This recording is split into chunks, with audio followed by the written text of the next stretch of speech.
2003 թվականի ընթացքում ոստիկանության կողմից կավատության հատկանիշներով հարուցվել է 19 քրեական գործ։ Մաշկավեներական կենտրոն ստուգման է տարվել 366 մարմնավաճառ, որոնցից 52-ը վարակված են եղել։ Տարվա ընթացքում 171 կին մարմնավաճառությամբ զբաղվելու համար ենթարկվել է վարչական տույժի։ Պահանջվում է գտնել, ինչպես է գործում կանացի սեռական ծառայությունների շուկան Հայաստանում։ Խաբել են, տարել են մեզ բաժին։ Ունդեղ խնդրել ենք, ասել ենք լավ, այս անգամ ներեք։ Ոնց է, ուրիշտեղ տանում են, խոսքի զգուշացնում են, դուք էլ զգուշացրեք։ Խնդրել ենք, որ չկանչեն իրանց բաժնի պետին, Մեհրաբյան Արտուրին, հենց իրանք ինադու կանչեցին։ Կանչեցին, այլ ասեց իրա տղաներին, մկրատ բերեք, ես ինչ մկրատ եք բերում, մազերն էլ չենք կարում կտրենք։ Քոր այսի, տարեկնած սրել տվեք։ Ծեծելով, բռնի ուժով, բոլորի մազերը կտրել է ինքը։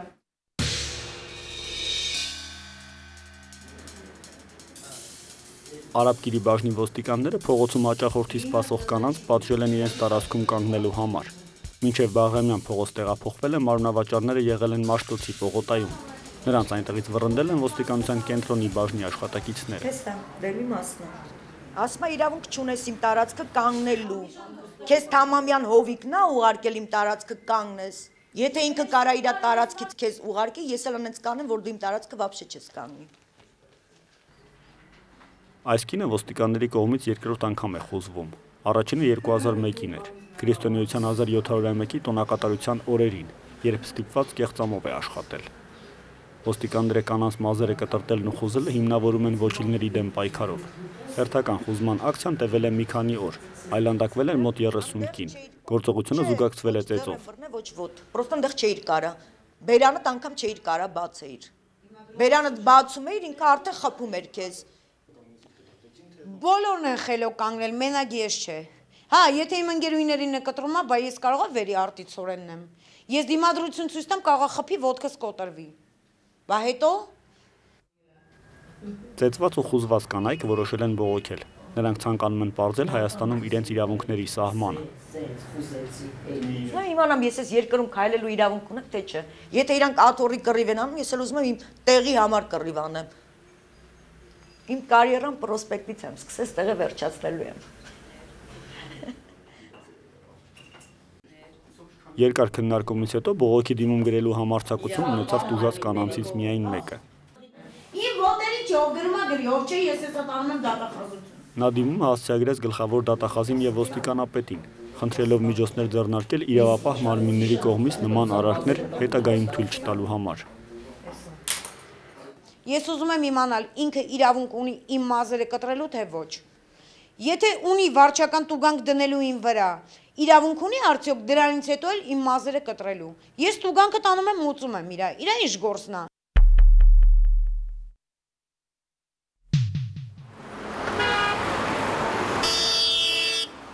Երևանի փողոցներում գիշերները կանգնած կանանց պարբերաբար հավաքում և մաշկաբանության ու սեռական ճանապարհով փոխանցվող հիվանդությունների բժշկական կենտրոն են բերում ոստիկանները։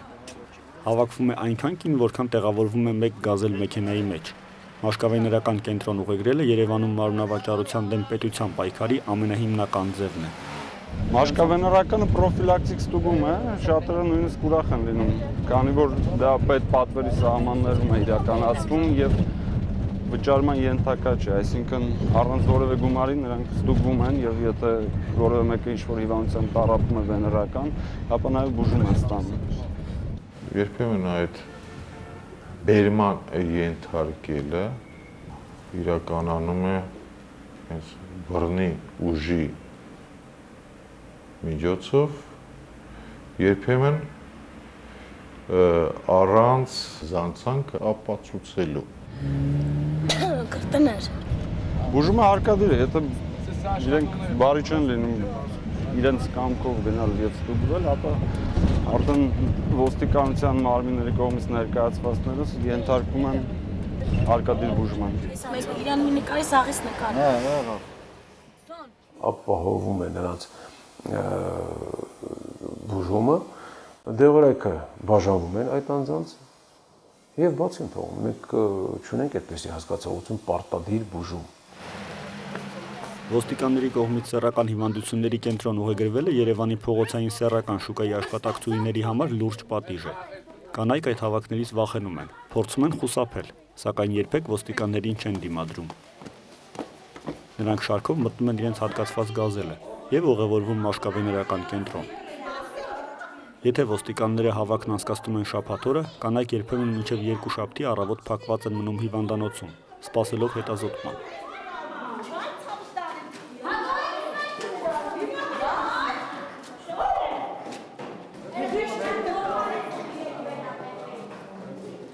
Աշխարհայական հիվանդանոցը դա երևի բերդից վատ տեղ է, բոլոր 4 կողմը բանալներով փակ։ Դե շատ վատ է, դե սա թախտաբիթի է, կեղտոտ տեղ է, լրիվ, որ չես էլ ուզում вообще այդ կրավաթին մոտենաս вообще։ Գիտեք, մաքրությունը մաքուր է, որտեղ դա մաքրում են, իհարկե, բայց կոյկեքներ լավը չեն եւ բաները ես ընդհանրապես դաժե խուսափում եմ, չեմ ուզում որ անգամ տեսեք գնում եք ինչ որ միջազգային գազམ་ակերպությունից խնդրում եք մեկից դոշակ, մեկից ինչ որ այդով։ Ոչինչ։ Ես մենամ ծնունդներն թե մնամ։ Հաճախ սեռական հիվանդությունների կենտրոն բերված կանայք ոստիկանների հեռանալուց հետո փախուստի են դիմում։ Մեր նկարահանման օրվա գիշերը այդպես էլ եղել էր։ Կանայք հիվանդանոցի պատուհանից դուրս էին սողոսկել ու փախել։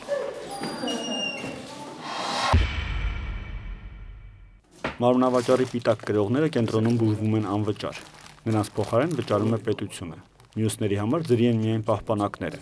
Դրանք բաժանվում են շենքի բոլոր այցելուներին։ Հետազոտելով բավականին շատ մարմնավաճառներ տարվա ընթացքում, ենթադրենք 1000 մարմնավաճառ, 1200 եւ ավելին, մենք միշտ մոտավորապես 50-ից 55%-ի մոտ հայտնաբերում ենք այս կամ այն սեռավարակը։ Սեռավարակների դեմ պայքարն իրականացվում է նաև Երևանի սահմաններից դուրս, այնտեղ, որտեղ փողոցներում կանգնած հաճախորդի սպասող մարմնավաճառ չկա։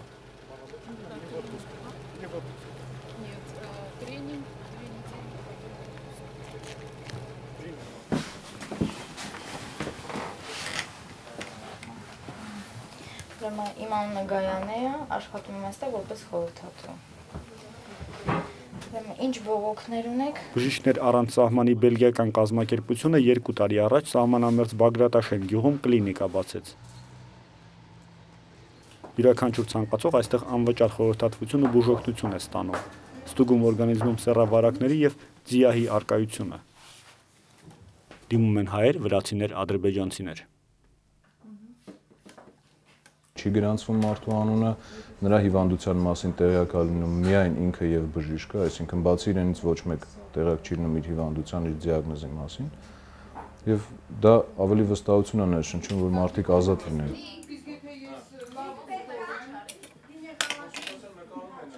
This is the main problem here. It's that people are afraid because STIs is very taboo, it's stigmatized, and people accept to come to our clinic to treat their diseases because they know that their identity will not be divulgated to others. Գործունեության համար ընտրվել է Բագրատաշենը, քանի որ այս տարանցիկ գոտում մեծ է սեռավարակների տարածման հնարավորությունը։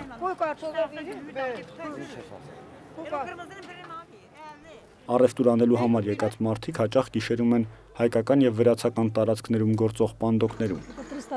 Քրիստինան մոտ 1 տարի աշխատում է Տավուշում, բայց դժվարանում է բացատրել, թե որն է սեռական ծառայության նվազագույն գինը։ Here it's very difficult to define very precisely what is sex work because there is a lot of women who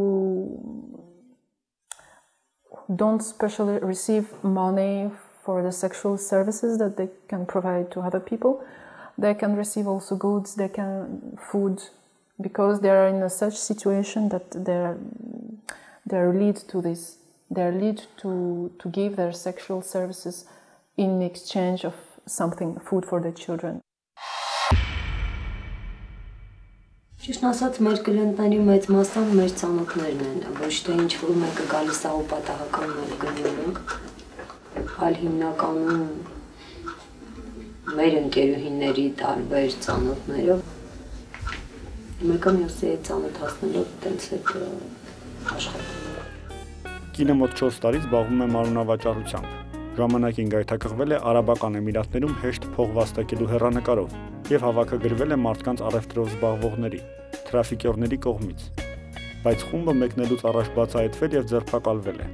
Անդեղ ես հասկացա, թե ինչա կատարվում ճիշտ ասած, որ գնալը չարժե եւ երևի թե աստուկանքներ, որ ես չգնացի։ Հիմա նա ընկերուհիների հետ աշխատում է Բագրատաշենի սեռական ծառայությունների շուկայում։ Սահմանում կատարվող սեռական առևտուրն ազգություն չի ճանաչում։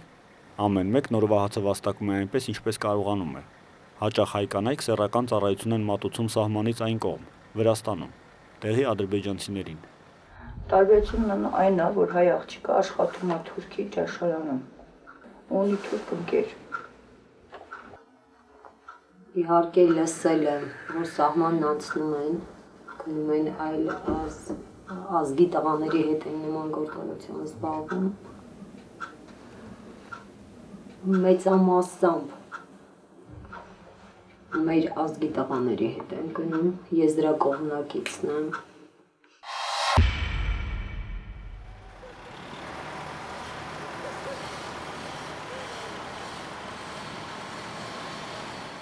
Տերյան փողոցում գտնվող այս շենքը ենթակա է քանդման։ Այն կառուցվել է 1894 թվականին։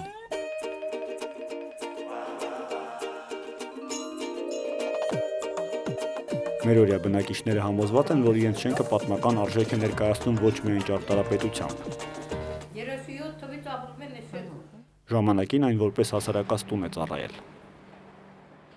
Դիմացը որ նայեք, քանդակները, աղջիկներ են մեր եւ այլն։ Դարասկզբին Երևանում մարմնավաճառությունը տարածված է եղել, հասարակած տներ են գործել։ Պետական արխիվում պահպանվել է 1903 թվականին ռուսական կայսրության ներքին գործերի նախարարի ուղարկած շրջաբերական հանձնարարականը, կայսրությունում քաղաքային մարմնավաճառությունը վերահսկելու մասին։ Երևանի նահանգապետը, ստանալով շրջաբերականը, հանձնարարել է հարցը քննարկել քաղաքային դումայի նիստում։ Նկատի առնելով այն հանգամանքը, որ ներկայումս Երևան քաղաքում մարմնավաճառության վերահսկումը հեռու է հանձնարարականի ներկայացրած պահանջներից, անհրաժեշտ եմ համարում։ Հարցը քննարկել քաղաքային դումայում եւ հնարավոր կարճ ժամկետում միջոցներ առաջարկել Երևան քաղաքում մարմնավաճառությունը սանիտարական վերահսկողության ենթարկելու համար։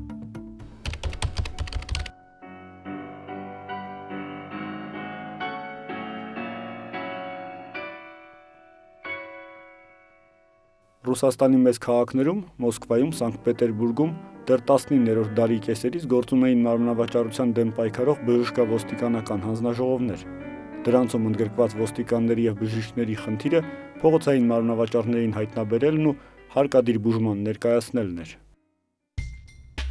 Այս գործում ամենակարևորը սանիտարական մասն է, իսկ ոստիկանական ձեռնարկները անհրաժեշտ են սանիտարական հսկողության հաջողությունը ապահովելու համար։ Անհարկի խիստ ոստիկանական մեթոդները հանգեցնում են միայն գաղտնի մարմնավաճառության աճին եւ զգուշության բացակայության դեպքում կարող են հանիրավի պատվազրկել կնոջը, նրան անդառնալի վնաս հասցնել։ Այսպիսով, արգելվում են փողոցային շուրջկալները մարմնավաճառներ բռնելու համար։ Բժշկավոստիկանական հանձնաժողովի բոլոր պաշտոնյաները պարտավոր են մարդասիրական մոտեցում ցուցաբերել, քանի որ մարմնավաճառների թվում շատ են տարաբախտ, պատահական ընկածները։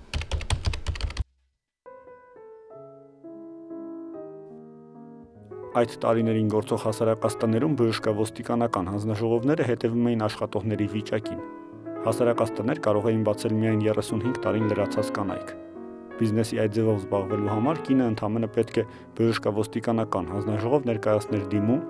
անձնագիր եւ ոստիկանությունից տեղեկանք հասարակած տուն բացելու արգելքների բացակայության մասին։ Հասարակած տունը պետք է եկեղեցուց, դպրոցից եւ հասարակական այլ վայրերից առնվազն 150 սաժեն, այսինքն 320 մետր հեռու լինի։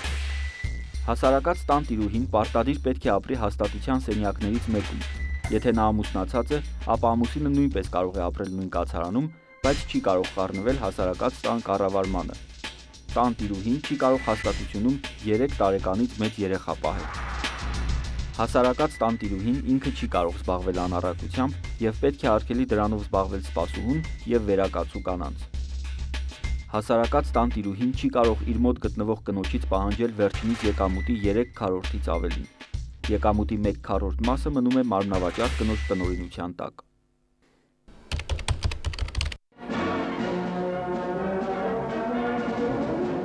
Խորհրդային կարգերի հաստատումից հետո բժշկավոստիկանական հանձնաժողովին փոխարինում է պոռնկության դեմ պայքարի հանձնաժողովը։ Վարչբաժնի պետ Ընկեր Սարգսյան։ Քաղաքում անբարոյական աղջիկների թիվը հասնում է մոտ 25-ից 30-ի, որոնցից մի մասը սրիկայության համար բանտարկված եւ ուղարկված են ուղղիչ տուն։ Քրեական բաժնի պետ Ընկեր Սոշակոբյան։ Անբարոյական աղջիկները կապված լինելով հանցագործ տարրերի հետ կատարում են զանազան հանցագործություններ, եւ եթե այժմվանից միջոցներ չձեռնարկենք, ամռանը գողությունների թիվը կշատանա։ Հետագա տարիներին Խորհրդային Միությունը մարմնավաճառների գոյությունը ընդհանրապես չէր ընդունում։ Քանի որ սովետական երկրում սեքս չկար, մարմնավաճառության համար քրեական կամ վարչական պատիժ նախատեսված չէր։ Միայն Գորբաչովյան տարիներին 1987 թվականին վարչական օրենսգիրքը լրացվեց պոռնկությամբ զբաղվելու մասին հոդվածով։ Սեռական առևտրի համար նախատեսվում էր տուգանք 100-ից 200 ռուբլու չափով։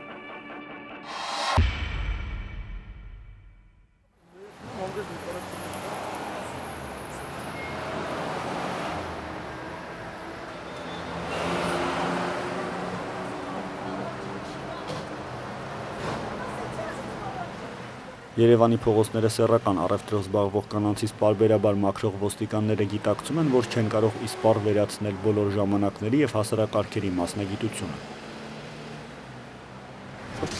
Բարև ձեզ։ Բարև։ Այ մալլադես քեզ։ Մեջներից կուլտուրայինը դու ես։ 8 տարվա աշխատանքային փորձ ունեցող Տիգրանը համոզված է, որ մարմնավաճառությունը չի կարելի օրինականացնել, սակայն արգելելը նույնպես լուծում չէ։ Ես չեմ կարծում, որ քրեական պատիժ պետք է կոնկրետ մարմնավաճառության համար, սակայն կողմնակից եմ վարչական կալանքին։ Իմ համոզված կարծիքն է, որ նախ պետք է հասարակության բարոյականությունը բարձրացնել։ Կոնկրետ այս իրավիճակը տիրող կոնկրետ ասենք մերկապարով բարձր ժամանակ այս տարածումը, չգիտեմ,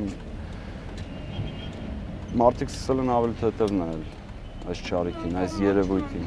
Իհարկե մարմնավաճառությունը պետք է արգելվի։ Իհարկե հիմնական շեշտը դնելով կլիենտի հաճախորդի վրա դեպքում։ Թեկուզ այն բանից ելնելով, որ գնորդին ոչ ոք չի ստիպում, որ ինքը գնի, չէ՞, եթե չեք ուզում մի բան գնել, չեք գնում, կողքով անցնում եք։ Իրենք մարմնավաճառները կողմ են արհեստի օրինականացմանը։ Նրանց թվում է, որ հասարակաստաններն իրենց կփրկեն հաճախորդների դաժան վերաբերմունքից եւ ոստիկանների հալածանքից, կայունություն կմտցնեն իրենց կյանքում։ Շատ կուզեի։ Մեզ կտրամադրեին շենք, մեզ կտրամադրեին բժիշկ։ Կլիենտը ըստ օրենքի կմտներ շենք, կվճարեր, նոր ամեն ինչ օրինական ձևով կլիներ։ Իսկ երբ որ ամեն ինչը օրինական լինի, կլիենտը երբեք մարմնավաճառ աղջկան չի ծեծի։ Հարաբերությունից հետո էլ չի ստիպի փողը վերադարձնել։ Լուծում չի ոչ մի դեպքում, հայտնի բան է, որ լեգալ մարմնավաճառության կողքը միշտ կա ոչ լեգալը, որը իր քանակական չափերով շատ ավելի մեծ է, քան թե լեգալը։ Հիմա լինի հասարակաստուն, չլինի հասարակաստուն, մեկը ոչ լեգալ մարմնավաճառությունը լինելու է, փողոցային մարմնավաճառությունը կլինի։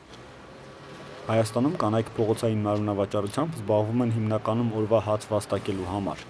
Քիչ են դեպքերը, երբ նրանք մեծ գումարներ են աշխատում։ Մեր հասարակությունը մտածում է, որ մենք դենք ցելու, վառելու, սպանելու, գնդակահարելու, մեռնելու մարդիկ, արժանի մարդիկ են։ Չեն մտածում, որ այդ նույն մարդկանցից, այդ հասարակության մեջից մենք դուրս ենք եկել։ Մենք չենք ուզում դառնանք մարմնավաճառ, բայց ստիպված ենք դարձել։